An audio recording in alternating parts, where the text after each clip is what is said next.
In this video, I want to discuss some of the most brutal cold waves that the United States has seen in the 21st century.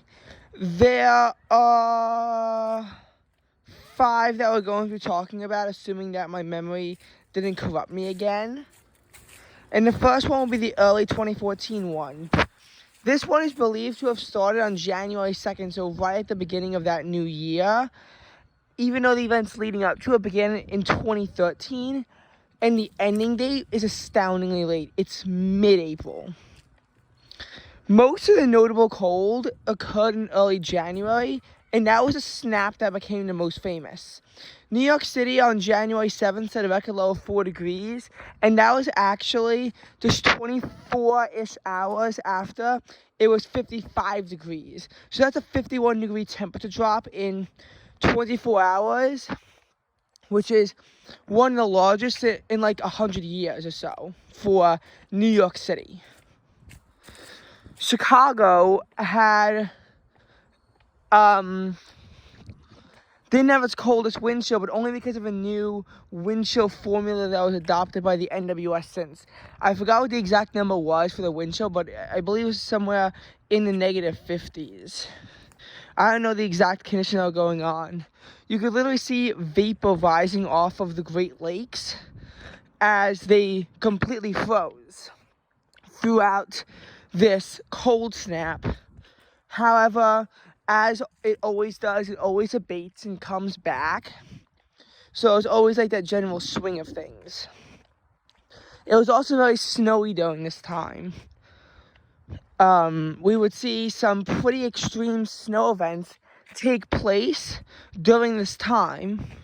What I will say, though, was that once you got to like late February, at least in New York City, we did begin to become spared, because even though it was just as below average, at least it wasn't snowy.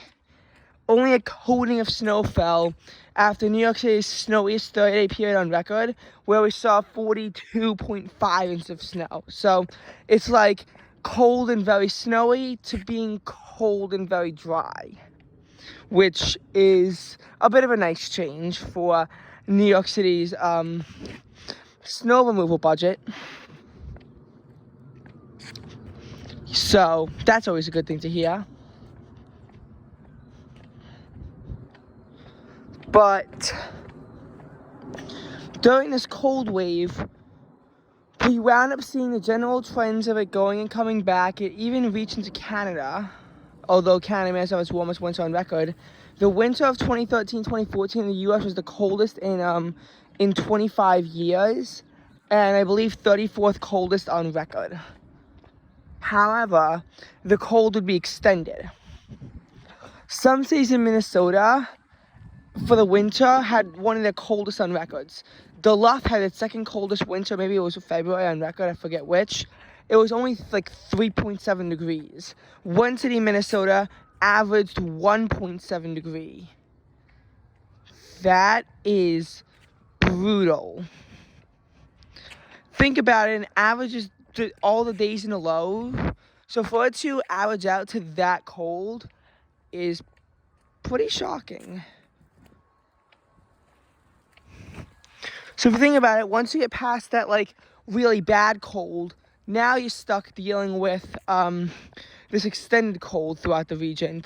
February 28th would see another pretty bad cold snap that would also go into early March with several records set. Several places at the top 10 coldest winter on record, and March would not be very forgiving. When Vermont realized 18.9 degrees as a statewide average in March 2014, that became their coldest March on record.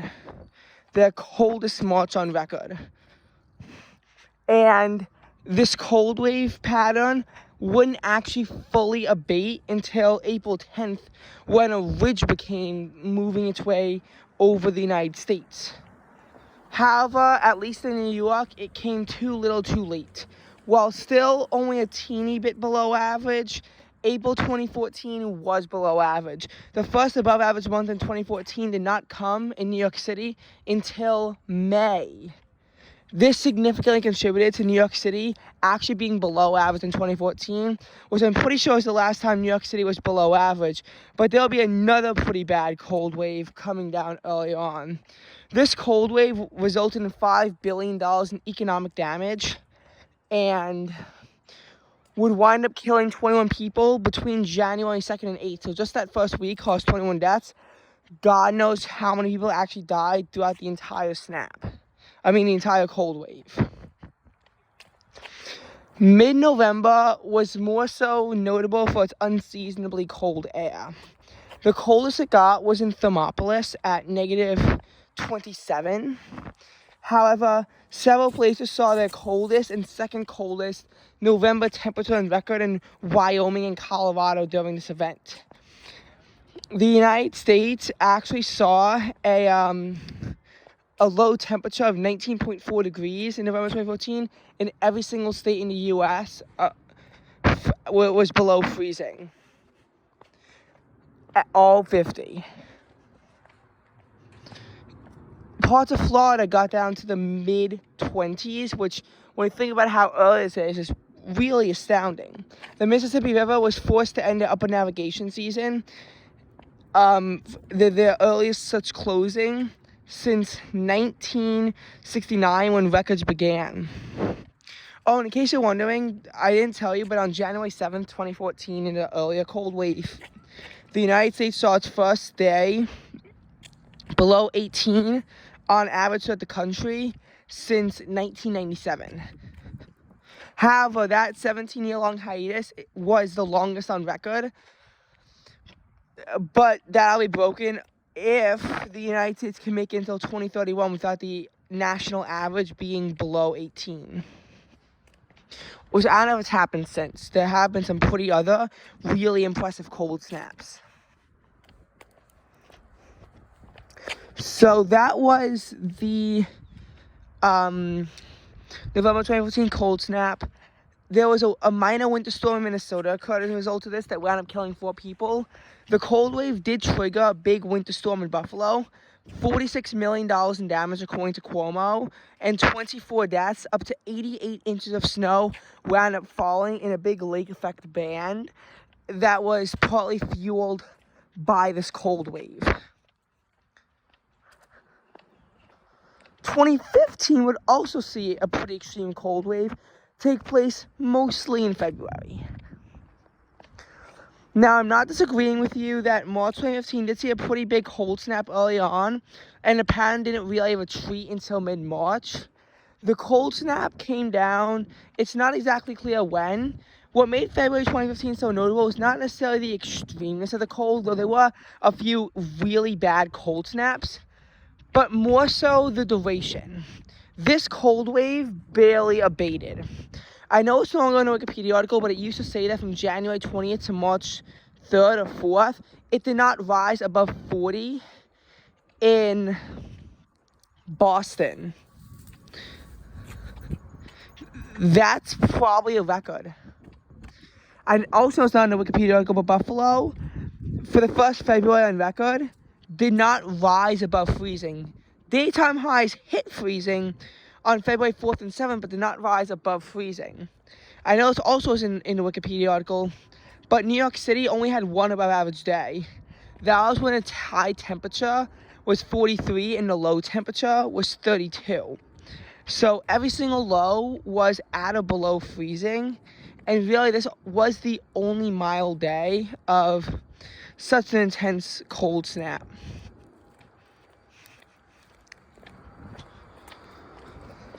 So that's what made this really bad, was the fact that it refused to abate itself. We would see no state saw their coldest February on record in 2015, but 9 states saw their second coldest.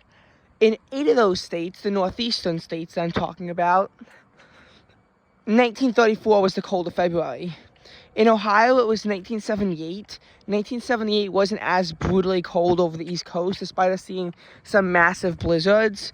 It's definitely not as bad as, say, January 1977 or February 1979. Which, by the way, February 2015 was worse than February 1979, which was kind of a bit of a surprise, because February 1979 actually got better in the last 6 days, with temperatures returning to the seasonal average, and one day in the city, at least, of New York, hitting 57. We would not see any kind of abating in February 2015. So when you look at it, you really do see a lot of cities have their coldest February on record. Or if it's not their absolute coldest, it's their second coldest. Some places even saw their coldest month on record. Like in New York, we saw our third coldest February and 10th coldest month. But at Islip and JFK, it was the coldest February, with the former seeing their coldest month. In Islip, the average temperature was about 21.8. At Kennedy, it was, I believe, 24.2. The city has longer records, though, and has seen colder months, and they realized 23.9 degrees as their average, which, of course, was not as brutal as, say, further upstate realized. There was also some record-breaking snow that occurred due to this cold wave persistently sending cold air down into the region. New York City actually wound up seeing 7 snowfall busts, but they did not bust in Boston, which resulted in them seeing, I think, the snowiest winter on record. I'm pretty sure Boston saw like 9 feet of snow by the end of winter. I think by like March 15th or something, I think they saw 9 feet of snow. And there were some really intense bouts. On February 16th, Buffalo saw its coldest day in over 2 decades. The high temperature was 2 degrees and occurred at 12:20 a.m., or maybe this is February 15th, I don't know. And the low was negative 10. So this realizes into a mean of negative 4 degrees throughout the day. In Erie, I believe tied an all-time record low of negative 28. No, that's Celsius, negative 18 Fahrenheit. So what happened on February 20th is even more intense. Lynchburg, Virginia, set an all-time record low of negative 11 degrees. There were quite a few other all-time record lows set during this event, and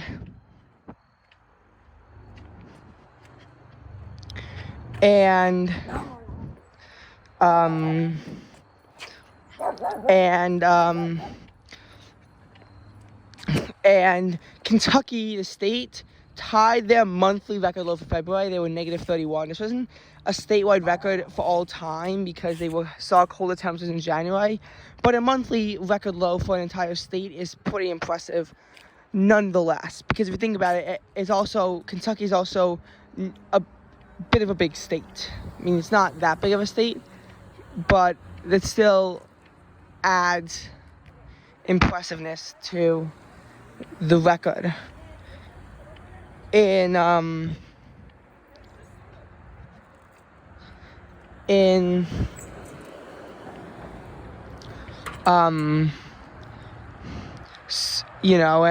even in New York City, where we saw a third coldest February on record, there was surprisingly only one day that actually set a record, and it was that record low of 2 degrees again on the 20th of February. I don't know why it took me so long to think of that. And when you think about it, once it gets so deep into the year, the kind of limits on how cold it can really get, thanks to heating. But anyway, the next big cold snap wouldn't actually occur for a few years. 2015, 2016, and 2016, 2017 were actually rather mild winters, where the most we really saw was some minor cold snaps. We didn't really see any of those true cold waves, where you just have barreling cold air in. I didn't mention for 2015 cold wave, parts of Michigan at negative 39 degrees were actually only 5 degrees warmer than the North Pole. Anyway, moving on to 2017, 2018.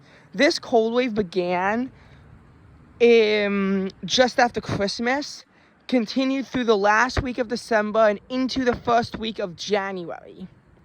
This would coincide with a blizzard that on January 4th, really, that would wind up dumping 1.5 feet of snow, causing 22 deaths and 1.1 billion power outages. And what we would see is that this cold wave was so extreme in a lot of places, mainly due to the intensity and the duration of this. So several places in western New York would set the records for their coldest final week of the year in 2017. This did not happen in New York City, though, because New York City weather records survived an even more brutal cold wave in 1917 to 1918. Nevertheless, in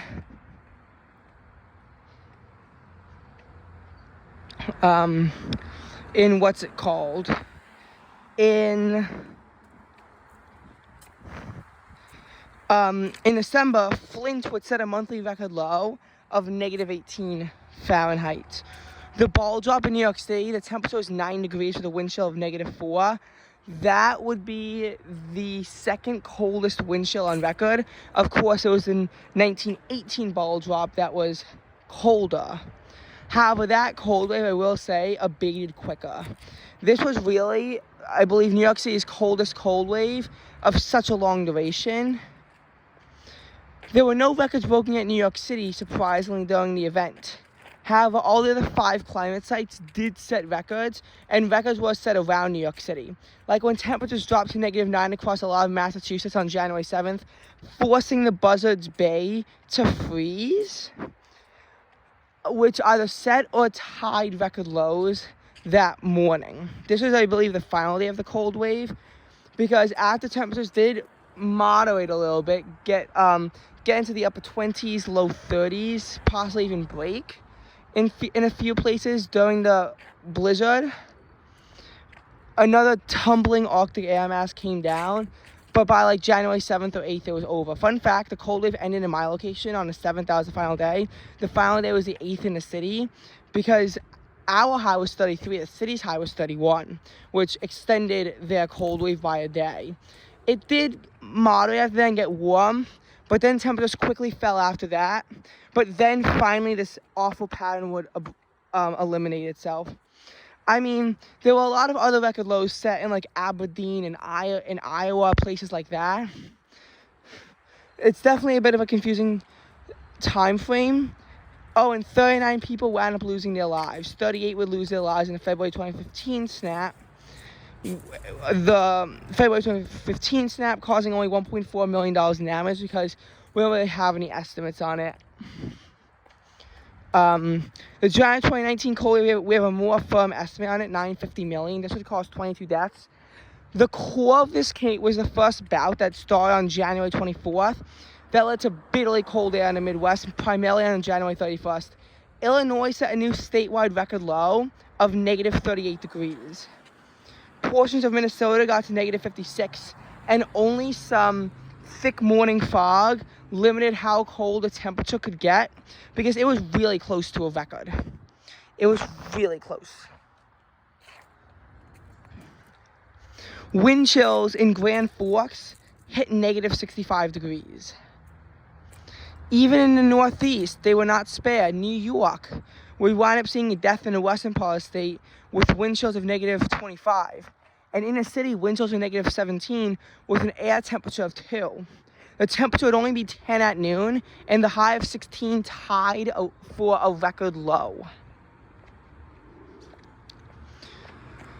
However, February was a bit more extreme, because that's where the more prolonged cold came in. North Dakota, as well as Montana, but it's not in the Wikipedia article, saw their second coldest February on record. Meanwhile, in California, snow was reported in the San Francisco and Los Angeles areas at points during February. although downtown LA didn't see snow, and I'm not sure about downtown San Francisco. Downtown San Francisco did get down to 31.5 degrees, which is extremely cold, because even though you hear about their mild summers, their winters are also very mild, and the extremes aren't really impressive by most city standards. Nonetheless, extremes still happen. And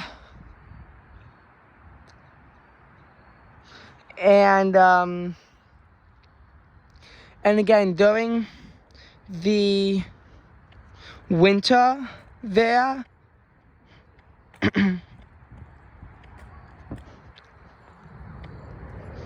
during this cold wave in California, LA wouldn't hit 70 for the first February on record. They would not hit 70.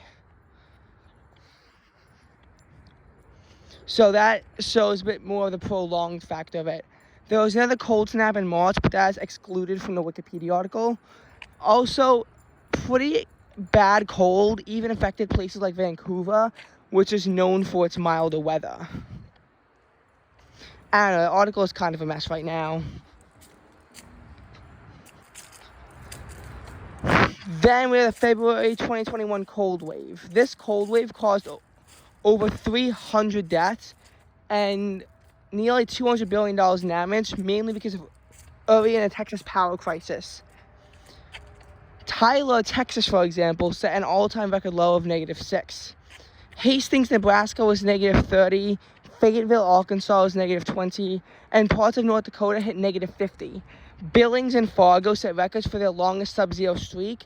And keep in mind, these winters had before this experienced their warmest first half of the winter on record. That winter. However, warmest is a bit of a relative term, as a lot of these places were still averaging temperatures only in the 20s, because that's how brutally cold their winters can be. So of course a cold snap wouldn't do anyone any good in that area of the country, with, again, temperatures getting down to -50. Temperatures hit -56 in Uranium City early on in the cold wave before it hit Texas and caused all of its destruction. And temperatures wound up getting down to -62 or -63, I think -62, in parts of Yukon, making it Canada's coldest temperature in 4 years. -62 degrees. And again, this is before it caused all the destruction in Texas, when it just seemed to be the average, ordinary, but extreme cold snap. It was before it caused all the problems that it would wind up causing throughout the month. So I did want to just mention that.